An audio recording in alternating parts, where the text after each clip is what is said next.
በድሮ ጊዜ ራቅ ባለ መንደር ላይ አንድ ትልቅ የገበያ ማዕከል ነበር።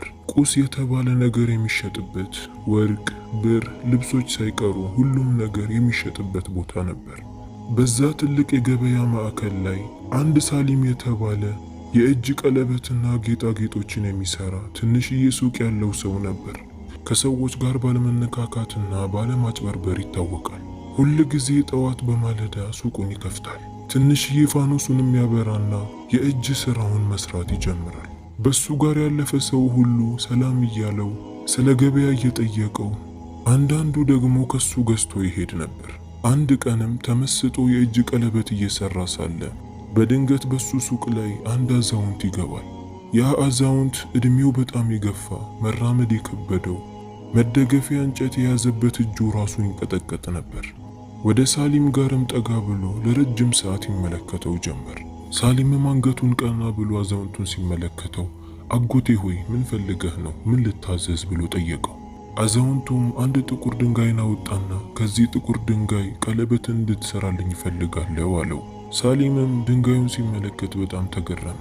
ድንጋዩንም አንስቶ እያገላበጠ እየተመለከተው እንዲህ አለ፣ አጎቴ ሆይ ከዚህ ድንጋይ የተሻለ ሌላ ነገር እኔ ጋር አለ። ቀለል ባለ ዋጋ ልሽጥላችሁና ከሱ ብሰራላችሁ ይሻላል አላቸው። አዛውንቱ ግን አይ እንደዛማ አይሆንም፣ እኔ የፈለኩት ከዚህ ድንጋይ እንድትሰራልኝ ነው አለው። ሳሊምም የአዛውንቱን ትዕዛዝ ተቀበለና እሺ እሰራላችኋለሁ፣ ነገር ግን ለመቼ ነው የምትፈልጉት አላቸው። አዛውንቱም ከ3 ቀን በኋላ ተመልሼ እመጣለሁ፣ ያኔ ቀለበቱን ስትሰጠኝ እኔም ደሞዝህን እከፍልሃለሁ አለው። ሳሊምም በአዛውንቱ ሐሳብ ተስማምቶ ቀለበቱን አሳምሮ እንደሚሰራላቸው ከነገራቸው በኋላ አዛውንቱ ወደ መጡበት ተመለሱ። ሳሊምም የተሰጠውን ትዕዛዝ ተቀብሎ ከዛ ድንጋይ የሚያምር የሆነን የእጅ ቀለበት ይሰራ ጀመር። በቻለው አቅምና ጥረት ቀለበቱን አሳምሮ ሰራው። ሰርቶ ከጨረሰም በኋላ በምታምር ትንሽዬ ብልቃጥ ላይ አስቀመጠው። የአዛውንቱንም መምጣት መጠባበቅ ጀመረ። ከ3 ቀን በኋላ ግን አዛውንቱ አልተመለሰም። በ4ኛውም ቀን እንደዛው። በ5ኛው ቀን ሱቁ ቁጭ ብሎ ሳለ ድምፅን ይሰማል። የሰዎች ጩኸት ነበር። ሳሊምም ድምፁን ወደ ሰማበት ቦታ ሲሄድ አንድ አዛውንት መሬት ላይ ተዘርሮ ሞቶ ነበር። ሰዎችም እሱን ከቦ ይመለከቱታል። ሳሊምም ወደዛ ጠጋ ብሎ ሲመለከት ጥቁሩን ድንጋይ ሰጥቶ ቀለበቱን እንዲሰራለት የፈለገው አዛውንት ነበር። ወዲያውኑ ወታደሮች ወደዛ ጋር መጥተው ይህ አዛውንት እንዴት ነው የሞተው ብለው ጠየቁ። አንዱ ሰውም ወደዚህ እየመጣ ነበር፣ በድንገትም መሬት ላይ ወደቀና ሞተ አለው። ከዛም አዛውንቱን ተሸክመው ሊቀብሩት ወሰዱ። ሳሊምም ባየው ነገር በጣም አዘነ። ሐቁን እንኳን በአግባቡ ሳይሰጠው አዛውንቱ በመሞቱ በጣም ተከፋ። ከተወሰኑ ቀናት በኋላም ሳሊም ሱቁ ቁጭ ብሎ ሳለ አንድ ባለሀብት የሆነ ሰው ወደዛ ሱቅ ይመጣል። ሰውየው ሰውነቱ ሞላ ያለና የለበሰው ልብስ ለኩራት የሚጋብዝ የተከበሩ ሰዎች አይነት ልብስ ነበር። ከበስተኋላውም 3 ወታደሮችን አስከትሎ ነበር የመጣው። ቀጥታ ሳሊምን ሲመለከተው ወደሱ ጋር ጠጋ አለና እንዲህ አለው፣ ከተወሰኑ ቀናት በፊት የሆነ አዛውንት ወደ አንተ ሱቅ መጥቶ ነበር። ቀለበትንም እንድትሰራለት ፈልጎ ድንጋይን ሰጥቷል። ያንን ቀለበት ልወስድን የመጣሁት አለው። ሳሊምም ይህንን ሲሰማ ወዲያውኑ አው ያ ቀለበት እኔ ጋር ነው ያለው አለው። ሰውየውም ቀለበቱን ለኔ ስጠኝ፣ ያ የሞተው አዛውንት የኔ አባት ነው፣ ውርስ የሚገባው ለኔ ስለሆነ ልወስደውን የመጣሁት አለው። ሳሊምም ወዲያውኑ ቀለበቱን አውጥቶ በእጁ ላይ ያስቀመጠውና ይኸውና እንካ ውሰድ ብሎ እጁን ዘረጋለት። ሰውየው ከሳሊም እጅ ላይ ለመውሰድ ተጠየፈና መሬት ላይ አስቀምጠው ራሴ አንስቼ ወስደዋለሁ አለው። ቀለበቱንም አንስቶ አገላብጦ ይመለከተው ጀመር። በደንብ ከተመለከተው በኋላ ምንም ሳይናገር ቀለበቱን እንደያዘው ወደ መጣበት ይመለስ ጀመር። የዛን ቀን ማታም ሳሊም ወደ ቤቱ ሄዶ ተኝቶ ሳለ በሩ በኃይል ይንኳኳል።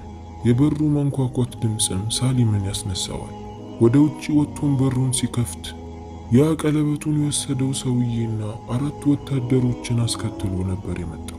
አንዱ ወታደርም አንተ ሰው ልብስህን ልበስና ከኛ ጋር ትሄዳለህ አለው። ሳሊምን በጣም ደነገጠ። ወዴት ነው የምትወስዱኝ አላቸው። ወታደሩም አንተ በሌብነት ተጠርጥረሃል፣ ስለዚህ መሄድ አለብህ አለው። ወዲያውኑ ያ ሰውዬም የሰጠኸኝ ቀለበት ላይ አጉድለሃል፣ የተወሰነን ሰርቀህ ለራስ ወስደሃል፣ ስለዚህ ዳኛ ፊት ይዤህ እሄዳለሁ አለው። ሳሊምን በጣም በመደናገጥ አረ እኔ ምንም ሐቅህን አልወሰድኩም፣ አዛውንቱ በሰጠኝ ድንጋይ ሙሉን የሰራሁት አለው። ነገር ግን ወታደሮቹ ሳሊም ሚስቱን እንኳን በአግባቡ እንዲሰናበት አልፈቀዱለትም። ይዘውት መሄድ ጀመሩ። ሚስትም ከኋላ ትመለከታቸዋለች። በጣምም ደነገጠች። ሳሊምንም ይዘው ዳኛው ወደሚገኝበት ቤተ መንግስት ይዘውት ሄዱ። ሁለቱም ዳኛው ፊት ቀረቡ። ወዲያውኑ የአዛውንቱ ልጅ ወደ ዳኛው ጆሮ ስር ሄዶ ማንሾካሾክ ጀመረ። ዳኛውን የሰውየውን ንግግር በደንብ ከሰማ በኋላ ፊት ለፊቱ ለቆመው ምስኪን ሳሊም በቁጣ እንዲህ አለው፣ ለምንድን ነው ሥራ ተብለህ ከተሰጠህ ድንጋይ ላይ አጓድለህ ለራስህ የወሰድከው? አለው። ሳሊምም በጣም ደነገጠ። ዳኛ ሆይ እኔ ምንም ነገር አልሰረኩም፣ የተሰጠኝን ነገር በአግባቡ ሰርቼን ያስረከብኩት አለው። የአዛውንቱ ልጅም ዳኛ ሆይ ይህ ሰው እየዋሸ ነው፣ አባቴ በሰጠው ድንጋይ ላይ ለየት ያለና በውድ የሚሸጥ የከበረ ድንጋይ ውስጡ ላይ አለው፣ እሱን ሰርቆ በድንጋዩ ብቻ ነው የሰራልኝ አለ። ሳሊምም ዳኛ ሆይ እኔ በተሰጠኝ ድንጋይ ውስጥ ምንም አይነት የከበረ ድንጋይ አልነበረም፣ በተሰጠኝ ድንጋይ ነው ሁሉንም ነገር የሰራሁት፣ ምንም ነገር አልወሰድኩም አለ። ዳኛውን በደንብ ሳያረጋግጥ እኔ የአዛውንቱን ልጅ በደንብ አውቀዋለሁ፣ ምንም አይዋሽም፣ አንተ ግን ለመንደሩ ራሱ አዲስ ሰው ነህ፣ ምናልባት ድሃ ስለሆንክ ሰርቀው ሊሆን ይችላል፣ ስለዚህ መስረቅህን እስክታምን ድረስ ወይም ደግሞ ለሰረከው ነገር 100 ወርቅን እስክትከፍል ድረስ እስር ቤት ትገባለህ አለው። ሳሊምም ይህንማ ማድረግ የለባችሁም፣ እንዲህ ካደረጋችሁ በድላችሁኛል፣ እኔ ምንም የማውቀው ነገር የለም አለ። ዳኛውን በቁጣ ለወታደሮቹ ወደ እስር ቤት ይዛችሁት ሂዱ አለ። ወታደሮቹም ሳሊምን እየጎተቱ ጨለማ ክፍል ውስጥ የሚገኝ አንድ ጠበብ ያለች ክፍል ውስጥ አስገቡት። ክፍሉ በጣም የቆሸሸ መሬቱ ደግሞ የረጠበና የሚያስጠላ ነበር። ከላይ በሚመጣ የፀሐይ ጨረር እንጂ ሌላ ምንም አይነት ብርሃን አልነበረው። ሳሊምም ምንም ባላደረገው ነገር በመቀጣቱ በጣም አዝኖና ተከፍቶ ሁለቱ ጉልበቶቹን ወደ ደረቱ አስጠግቶ ማልቀስ ጀመረ። በዚህም ሁኔታ ውጪውን ሳይ ምንም ምግብ ሳይበላ አንድ ቀን ያልፋል። በቀጣዩ ቀንም አንድ ወታደር ቁራሽ ዳቦና በትንሽዬ ዕቃ ውሃ ይዞለት ይመጣል። በሶስተኛው ቀን ደግሞ ሁለት ወታደሮች መጥተው ሳሊምን ይመቱት ጀመር። አንተ ሌባ እመንና ከዚህ ቅጣት ተገላገል፣ ብታምን ኖሮ ይሄ ሁሉ ባልቆየህ እያሉ ይመቱት ጀመር። ሳሊምም እንዴት ምንም ባላደረግኩት ነገር አምናለሁ እያለ በማልቀስና በመከፋት ያሳልፍ ጀመር። የተመቻቸ ምግብንና ረፍትን ስለማያገኝ ሰውነቱ ይንቀጠቀጥ ነበር። ቁጭ ብሎ እያለቀሰም ሳለ በድንገት አንድ ድምፅን ይሰማል። ለምን ታለቅሳለህ የሚል ነበር። ዞር ብሎ ሲመለከትም አንድ አዛውንት ነበረች። እድሜዋ በጣም የገፋ ልብሷ የተቀዳደደና ጭንቅላቷ ላይ ነጭ ልብስን የጠቀለለች ነበረች። ሳሊምም እሷን ሲመለከት እንዴት ወደዚህ ልትገቢ ቻልሽ? ማነሽ አንቺ ብሎ ጠየቃት። አዛውንቷ ምንም ሳትናገር አንድ አነስ ያለ ጆክንና ኩባያን አወጣች። በእጇ ላይ ማስቀምጣ ለሳሊም እያሳየችው እንዲህ አለች፣ እንካ በዚህ ኩባያ ላይ የተወሰነን ውሃ ቅዳና ጠጣ። ግማሹን ጠጣው፣ ግማሹን ደግሞ መሬት ላይ ድፋው። ይህን በማድረግህ አንተን የበደለው አካል ልቡ ላይ ፍርሃት ይወድቃል። ሳሊምን በመደናገጥ አንቺ ማነሽ? ወደ እኔ ማነው አዞ የላከሽ ብሎ ጠየቃት።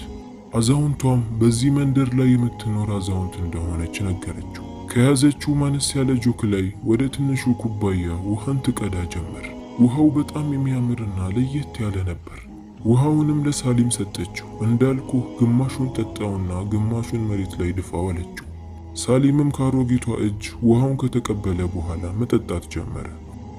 ውሃው በጣም ቀዝቀዝ ያለና ጣፋጭ ነበር። አዛውንቷ እንዳለችውም ግማሹን ከጠጣው በኋላ የተቀረውን ግማሽ መሬት ላይ ደፋው። ውሃው ጣፋጭ ስለነበር አዛውንቷን ለማመስገን ቀና ሲል ካለችበት ቦታ ላይ ያጣታል።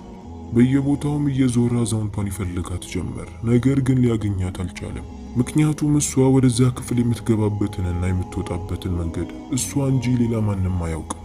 ውሃውንም ከጠጣ በኋላ በዛኑ ቀን ሌሊት የዛ መንደር ሰዎች ጩኸትን ሰምተው ይወጣሉ። ጩኸቱ የወጣው ከአዛውንቱ ልጅ ቤት ነበር። የአዛውንቱ ልጅ በጣም ደንግጦና አልቦት ከነማታ ልብሱ እየሮጠ ነበር። እቤቴ ላይ ኃይለኛ ጎርፍ አለ፣ በጣም የሚያስፈራ እያለ እየጮኸ ይሮጣል። ሰዎችም ይህንን ሲሰሙ በመደናገጥ ወደ አዛውንቱ ቤት ይሄዳሉ። ነገር ግን ወደ ቤቱ ሲገቡ ምንም አይነት እርጥበት አልነበረም። ወደ አዛውንቱ ልጅ ጋርም ሄደው ምን ሆነህ ነው? ቤትህ ላይ እኮ ምንም ነገር የለም፣ ምናልባት ቅዠትን አይተህ ሊሆን ይችላል፣ ምንም ነገር የለም፣ ወደ ቤት ተመለስ አሉት። ሰውየው ግን አረ እባካችሁ እኔ እየታየኝ ነው፣ እናንተ አላያችሁትም እንዴ? ለዛውም የጎርፉ ቀለም ቀይ ነው፣ በጣም ያስፈራል ይላቸዋል። የመንደሩ ሰዎችም ምንም ነገር የለም ተረጋጋ ብለው ወደ ቤቱ ይዘውት ይሄዳሉ። ሰውየው ግን ምንም ማረፍ አልቻለም። እንደምንም ከነጋለት በኋላ እየሮጠ ወደ ዳኛው ጋር ይሄዳል። ሳሊምን በማሰሩ ሳሊም የሆነ ነገር አድርጎብኛል ብሎ አስቦ ነበር። ወደ ዳኛውም ጋር ሄዶ ዳኛው ፊት ቆመና እንዲህ አለው፣ ዳኛ ሆይ ያንን ያሰርከውን ሳሊም ወዲያውኑ ልቀቀውና ወደዚህ አምጣው። ዳኛውም ይህንን ሲሰማ ለምን ትላንትና ሰርቆኛል ብለህ እኮ ራስን ያሳሰርከው አለው። ሰውየውም ይሄ ሰው ጠንቋይ ነው፣ እስር ቤት ከገባ በኋላ በእኔ ተናዶ ጠንቁሎብኛል መሰለኝ፣ ማታ መተኛት አልቻልኩም፣ የሚያስፈራ ነገር እያየሁ ነው፣ አሁን ራሱ በጣም እየፈራሁ ነው አለው። ዳኛውም ወዲያውኑ እሺ ያስወጣዋለሁ፣ ነገር ግን የሰረቀህን ንብረት እስከሚመልስ ድረስ ወይም በሰራው ወንጀል እስከሚያምን ድረስ አልለቀውም አለ። የአዛውንቱ ልጅም አዎ እሱማ ልክ ነህ፣ እንዴት እኔ ላይ ጥንቁልናን ያስባል፣ በዛም ሊቀጣ ይገባል፣ ወደዚህ አምጣውና እንጠይቀው። ዳኛውም በሰውየው ንግግር በመገረም ለወታደሮቹ ሳሊምን ወደዚህ ይዛችሁልኝ ነው ብሎ አዘዘ። ወታደሮቹም ሳሊምን ካሰሩበት ቦታ እያንገላቱ ወደ ዳኛው ጋር ይዘውት መጡ። ጥሩ ረፍትንና ምግብን ባለማግኘቱ ሰውነቱ የተንቀጠቀጠ ነበር። ሳሊምም ዳኛው ፊት ቆመ። የአዛውንቱ ልጅ ከዳኛው ጎን በፍርሃት ተቀምጦ ነበር። ሳሊምን ሲመለከተው ከበፊቱ የበለጠ መንቀጥቀጥ ጀመረ። ዳኛውም እሺ አሁንስ አላመንክም? በሰራኸው ወንጀል እመን፣ 100 ዲናርንም ክፈል አለው። ሳሊምም ዳኛው ሆይ ባላደረኩት ነገር እኮ እየበደላችሁኝ ነው፣ እኔ ምንም ስለምታወሩት ነገር አላውቅም አላቸው። ሳሊም ያወራው ንግግር ቤተ መንግስት ውስጥ ያለው ሰው ሁሉ ሰምቶት ነበር። በሰማው ነገርም በጣም ተደናገጠ። እንዴት ይሄ ሊሆን ይችላል ማለት ጀመሩ። ወዲያውኑ ሳሊም የተናገረው ንግግር በመንደሩ ሰዎች ዘንድም ተንሰራፋ። ሁሉም ሰው ስለዛ ነገር ማውራት ጀመረ። ሳሊም ያወራው ድምፁን ቀንሶ ቢሆንም የሰሙት ሰዎች ግን እያስተጋቡ በአንድ የተዳረሰ። የአዛውንቱ ልጅም አረ ይሄ ሰው ጠንቋይ ነው፣ ወዲያውኑ መገደል አለበት፣ በእሳት እናቃጥለው ማለት ጀመረ። በዚህ ሰዓት ነበር የቤተ መንግስቱ በር የተከፈተው። በሩ ላይም አንድ አዛውንት ነበረች። በእጇ ላይ የምትደገፍበትን በትር ይዛ ነበር። በሱ ላይም እየተራመደች ወደ ውስጥ ገባች። ፊቷ ላይ ቁጣ ይነበባል። ቀጥታ ለማንም ሳታስፈቅድና ማንንም ሳታናገር ወደ ዳኛው ፊት ነበር የሄደችው። ዳኛው ፊትም ቆማ ወደሱ እያፈጠጠች እንዲህ አለችው፣ ዳኛ ሆይ አንተ ፍትሃዊ ነገር አላደረክም። እንዴት የሀብታም ሰውን ንግግር ሰምተህ የድሃን ሰው ንግግር ትንቃለህ? ይሄ ትልቅ በደል ነው፣ እንዲህ ማድረግ አልነበረብህ። ዳኛውም ይህንን ሲሰማ አንቺ ማነሽ? ወደዚህስ ለምን መጣሽ? ብሎ ጠየቃት። አዛውንቷም ምንም አይነት መልስ አልሰጠችውም ነበር። ወደ አዛውንቱ ልጅ ዞረችና እንዲህ አለች፣ አንተ ደግሞ ያልበደለህን ሰው በድሎኛል ብለህ አሳስረኸዋል። አባትህ ለዚህ ምስኪን ቀለበት ሰሪ የሰጠው ጥቁር ድንጋይ ነው እንጂ ለየት ያለ ምንም አይነት ጌጥ አልነበረው። ግን በንብረት ላይ ስለምትስገበገብ በዚህ ሰው ላይ ዋሸህበት፣ በዳዩ አንተ ነህ አለችው። የአዛውንቱ ልጅም ይህንን ሲሰማ በቁጣ ይህች አሮጊት እኔ ላይ ሳታውቅ እንዴት ውሸትን ትናገርብኛለች? እኔን አታውቀኝም፣ እኔም አላውቃትም አለ። አዛውንቷም እንደዛ የምትል ከሆነ እሺ ይህንን ቀለበት ያዝና በእጅህ ላይ አድርገው፣ የምትናገረው ነገር እውነት ከሆነ ምንም ነገር አይፈጠርም፣ አሊያ ግን የሚፈጠረውን ነገር ታያለህ ብላ በእጇ ላይ የያዘችውን ቀለበት ሰጠችው። የአዛውንቱ ልጅ በመጀመሪያ ሊቀበላት አልፈለገም። ነገር ግን ባለው ኩራትና ዝና ሰዎች እየተመለከቱት ስለነበር ቀለበቱን አንስቶ ለበሰው። አዛውንቷም እሺ አሁን ምን ትላለህ አለችው። የአዛውንቱ ልጅም እኔ እውነተኛ ነኝ፣ ቀለበት ሰሪው ግን ውሸታምና ሌባ ነው አለ። ይህንን እንደተናገረ ወዲያውኑ ቀለበቱን የለበሰበት እጅ በኃይል ያቃጥለው ጀመር።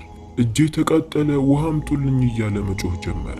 ነገር ግን በእጁ ላይ ምንም አይነት እሳት አልነበረም። ሰዎችን በመደናገጥ ይመለከቱታል። አዛውንቷም አየህ አይደል ውሸታም ስለሆንክ የተፈጠረብህን ነገር እውነቱን ብትናገር ኖሮ ይሄ ሁሉ ነገር ባልተፈጠረ አለችውና ቀለበቱን ከእጁ ላይ አውልቃ ወደ ሳሊም ጋር ዞረችና እንዲህ አለችው፣ አንተም ይህንን ቀለበት ያዝና ልበስ፣ ከዛም የሚፈጠረውን ነገር አብረን እናያለን አለች። ሳሊምም ቀለበቱን ተቀብሏት እጁ ላይ አደረገው። ወደ ሰዎቹም ዞሮ እኔ ምንም ነገር አላጭበረበርኩ፣ ይልቁንስ የዋሸውም የበደለኝም ይህ ሰው ነው አለ። ይህንን በማድረጉ ምንም ነገር አልተፈጠረም። እንደውም ቀለበቱን የለበሰበት እጅ ቀዝቀዝ ብሎ ነበር። ዳኛውም ይህንን ሲመለከት ይበቃል፣ አሁን እውነቱ ተጋልጧል፣ ይሄ ወርቅ ሰሪ እውነተኛ ነው፣ ምንም ነገር አልዋሻም፣ የዋሻውም የበደለውም ይህ ሰው ነው። በሱ ቦታ መታሰርም መቀጣትም ያለበት እሱ ነው አለ። ወዲያውኑ አሮጊቷም ወደ ዳኛው ጋር ጠጋ አለችና አየህ አይደል፣ እውነት ያስከብራል። አንተም ትልቅ ጥፋትን ያጠፋኸው ከሀብታም ሰው ንብረቱን ከጅለህ ክብርህ እንዳይዋረድ ብለህ በውሸት ሳታጣራ ፈረድክ። እንዲህ አድርገህ የምትፈርደው ፍርድ መጨረሻው አያምርም። ሰውን በድለህ የምታገኘው ንብረት ምንም አይጠቅምህም፣ እንደውም በራስህ ላይ ሸክም ይሆንብሃል። ስለዚህ ይህ ነገር ለአንተ ትልቅ ትምህርት ሊሆንህ ይገባል። አንተ ዘንድ ሀብታሙም ድሃውም እኩል ሲሆን ነው ሰዎች የሚያከብሩህና የሚያልቁ። ቢጠሉህም ቢተቹህም ለተወሰነ ቀን ነው፣ መጨረሻህ ግን ያምራል አለችው። ከዛም አዛውንቷ ምንም ሳትናገር ወደ ውጪ መውጣት ጀመረች። ሳሊምም ነፃ ሆኖ በመለቀቁ በዳዩ ሰው በመታወቁ በደስታ ወጣ። ሰዎችም ከውጪ ስለ ሳሊም ያወሩ ስለነበር ሳሊምን ሲመለከቱት ተሸክመው በደስታ ብዛት ይዘውት መሄድ ጀመሩ።